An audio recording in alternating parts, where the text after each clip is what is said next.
আচার খেতে পছন্দ করে না এরকম খুব কম মানুষ আছে। সেই আচারটা যদি খুব সহজে তৈরি করা যায়।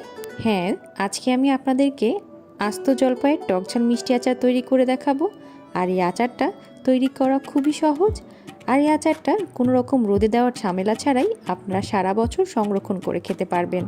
তাহলে চলুন দেখে নেওয়া যাক। প্রিয় দর্শক, আস্ত জলপাইয়ের টকঝাল মিষ্টি আচার তৈরি করার জন্য আমি এখানে নিয়ে নিয়েছি 1 কেজি জলপাই। আর জলপাইটার সাইজটা মাঝারি সাইজের।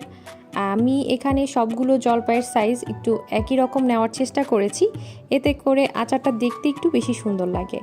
এখন এই জলপাইগুলোকে আমি খুব ভালোভাবে ধুয়ে নেব।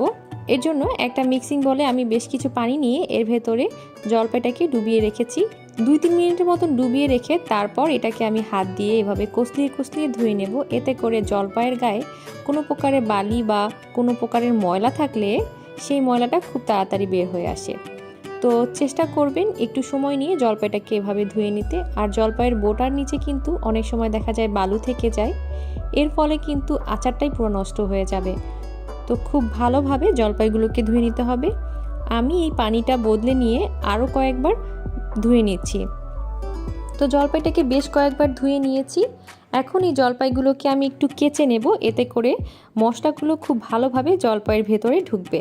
তো জলপাইগুলোকে আমি কেচে নিয়েছি। এভাবে একটা ছুরির সাহায্যে আমি জলপাইগুলোকে কেচে নিয়েছি। আপনারা বটি দিয়েও কিন্তু এভাবে কেচে নিতে পারবেন। তো এভাবে করে কেচে নিলে দেখা যায় যে জলপাইগুলোর ভেতরে খুব সুন্দর করে মশলাগুলো ঢোকে এবং জলপাইগুলো যখন আমরা সংরক্ষণ করব তখনও কিন্তু জলপাইয়ের ভেতরে মশলাগুলো ঢুকবে। আর যতই দিন যাবে আচারটা কিন্তু খেতে ততই ভালো লাগবে। তো জলপাইগুলোকে আমি এভাবে করেই কেচে নিয়েছি। এখন একটা মিক্সিং বলে ঢেলে নিলাম।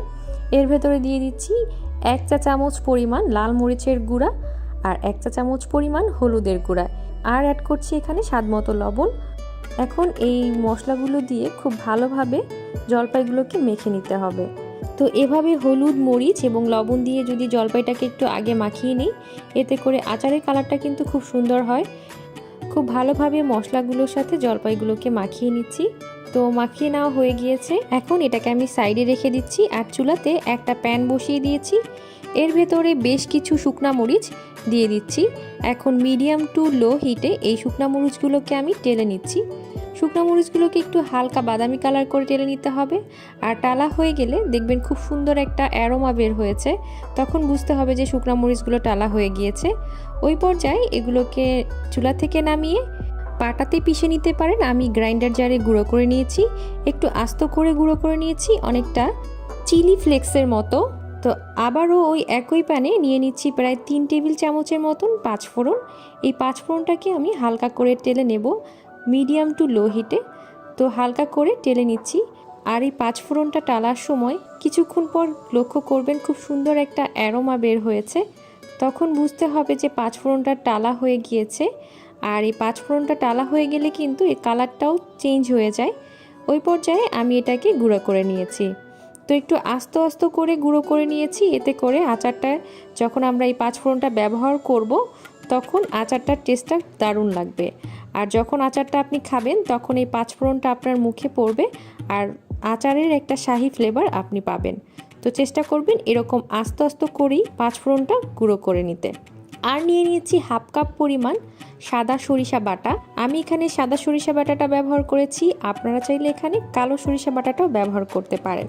তো সরিষা বাটাটাও একটু আস্তে করেই বেটে নিয়েছি। এখন চলে যাচ্ছি আচারের মূল রান্নাতে। তো এর জন্য চুলাতে একটা প্যান বসিয়ে দিয়েছি। এর ভেতরে দিয়ে দিচ্ছি 1 কাপ পরিমাণ সরিষার তেল। এখানে সরিষার তেলটাই ব্যবহার করতে হবে। তারপর এখানে অ্যাড করছি আস্ত পাঁচফোড়ন 1 টেবিল চামচের মতন, 4-5টা আস্ত শুকনা মরিচ দিয়ে দিলাম। এখন এই পাঁচফোড়ন এবং শুকনা মরিচটাকে একটু ভেজে নেব, হালকা করে একটু ভেজে নেব। যখন পাঁচফোড়নের একটা খুব সুন্দর স্মেল বের হবে ওই পর্যায়ে এর ভেতরে দিয়ে দিচ্ছি 2টো তেজপাতা। তেজপাতাটাকে আমি 4 টুকরো করে কেটে নিয়েছি। এখন এই পাঁচফোড়ন এবং তেজপাতাটাকে একটু ভেজে নেব। ভেজে নেওয়ার পর এর ভেতরে দিয়ে দিচ্ছি 1 টেবিল চামচ পরিমাণ সরিষা বাটা। সরিষা বাটা দেওয়ার সাথে সাথে দেখবেন এরকম একটা ফেনা চলে এসেছে। ওই পর্যায়ে কিন্তু ঘাবড়ে যাবেন না, কিছুক্ষণ পরেই কিন্তু এই ফেনাটা একদম ভ্যানিশ হয়ে যাবে। তো এর ভেতরে আমি দিয়ে দিচ্ছি 1 টেবিল চামচ পরিমাণ আদা রসুন বাটা। এখন এই আদা রসুন বাটাটাকে একটু তেলে কষিয়ে নেব। আদা রসুন বাটাটাকে একটু কষিয়ে নিলে হয় কি, আদা রসুন বাটার যে একটা কাঁচা কাঁচা গন্ধ থাকে সেটা কিন্তু আচার থেকে আর আসে না। এর জন্য আদা রসুন বাটাটাকে একটু কষিয়ে নিতে হবে তেলে। তো আমার আদা রসুন বাটাটা কষিয়ে নেওয়া হয়ে গিয়েছে।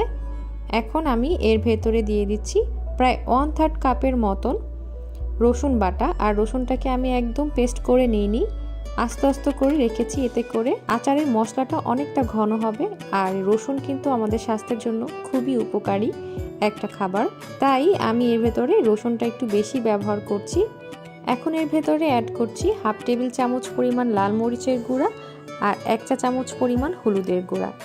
এখন এই হলুদ এবং মরিচটাকেও একটু ভেজে নিচ্ছি, যাতে করে হলুদের গন্ধটা না থাকে।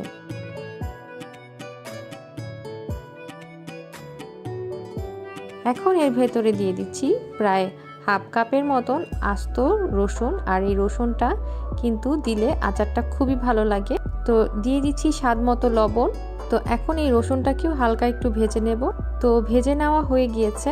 তো ভেজে নেওয়ার পরে এর ভেতরে দিয়ে দিচ্ছি আমরা যে জলপাইগুলো হলুদ মরিচ এবং লবণ দিয়ে মেখে রেখেছিলাম সেই জলপাইগুলো। অবশ্যই লবণটা কিন্তু একটু বুঝে দিবেন, কারণ যেহেতু আমরা লবণটা জলপাইয়ের গায়ে আগেই মেখে রেখেছিলাম, এই জন্য লবণটা একটু বুঝে ব্যবহার করবেন। এখন এই জলপাইগুলোকে মশলার সাথে ভালোভাবে মিশিয়ে নিচ্ছি। এ পর্যায়ে কিন্তু চুলার আঁচটা আমি মিডিয়াম টু হাই করে দেব।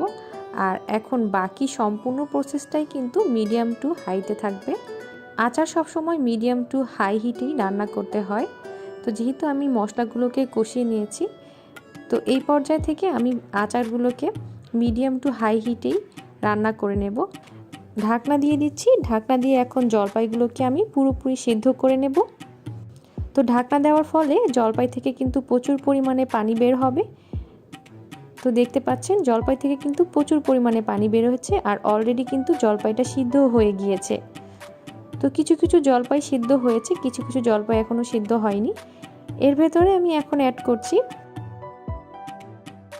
1 কাপ পরিমাণ চিনি। মিষ্টিটা আপনাদের পছন্দ অনুযায়ী বাড়িয়ে কমিয়ে দিতে পারবেন। আপনাদের জলপাই যদি একটু বেশি টক হয় সেক্ষেত্রে চিনির পরিমাণটা একটু বাড়িয়ে দেবেন। আর এই চিনিটা দেওয়ার পর কিন্তু আচারে কিন্তু পানি ছাড়বে, আর সেই পানির মাধ্যমে কিন্তু যতটুকু সিদ্ধ হওয়া বাকি আছে সেটাও সিদ্ধ হয়ে যাবে। এখন আমি ঢাকনা দিয়ে আরও 2 থেকে 3 মিনিট এটাকে হাই হিটে জাল করে নিচ্ছি। তো ঢাকনা সরিয়ে দেখতে পাচ্ছেন জলপাই থেকে কিন্তু বেশ কিছুটা পানি ছেড়েছে। এখন এই পানিটা আমি টানিয়ে নেব। তার আগে এর ভেতরে দিয়ে দিচ্ছি প্রায় 1/4 কাপ পরিমাণ ভিনেগার। আমি এখানে সাদা ভিনেগারটা ব্যবহার করেছি, আপনারা চাইলে এখানে লেবুর রসও ব্যবহার করতে পারেন। তো আমি এখানে ভিনেগারটা ব্যবহার করেছি আচারটা সংরক্ষণ করে রাখার জন্য, যাতে এই আচারটা সারা বছর সংরক্ষণ করে খাওয়া যায়। তো এখন এই ভিনেগারটাকে সম্পূর্ণ আচারের সাথে খুব ভালোভাবে মিশিয়ে নিচ্ছি। আর আপনারা দেখতে পাচ্ছেন আমার জলপাইগুলো কিন্তু সম্পূর্ণভাবে সিদ্ধ হয়ে গিয়েছে, আর মশলাগুলো জলপাইয়ের ভেতর খুব ভালোভাবে ঢুকে গিয়েছে। আর এই পর্যায়ে কিন্তু পানিটাও একদম টেনে গিয়েছে। এখন আমি যে 5 ফোড়নগুলো তেলে গুঁড়ো করে রেখেছিলাম সেখান থেকে 1 টেবিল চামচের মতন নিয়ে দিয়ে দিলাম। আর দিয়ে দিচ্ছি যে শুকনা মরিচের গুঁড়ো অর্থাৎ চিলি ফ্লেক্স, সেগুলোও আমি এর ভেতরে 1 টেবিল চামচ পরিমাণ দিয়ে দিলাম। এখন এই 5 ফোড়ন এবং মরিচটাকে খুব ভালোভাবে মিশিয়ে নিচ্ছি। ঝালটা আপনাদের পছন্দ অনুযায়ী বেশি কম করে দিতে পারেন। তো আমি এখানে চিলি ফ্লেক্সটা 1 টেবিল চামচ ব্যবহার করেছি, আপনারা চাইলে আর একটু বাড়িয়েও দিতে পারেন। এতে করে খুব সুন্দর একটা শাহি শাহি ফ্লেভার আসে আচারে, আর আচারটা খেতেও কিন্তু দারুণ মজা হয়। তো আমি এখন এই আচারটাকে নামিয়ে ঠান্ডা করে পরিবেশন করছি আপনাদের সামনে। তো আমি একটা সার্ভিং ডিশে আচারটাকে এভাবে পরিবেশন করছি।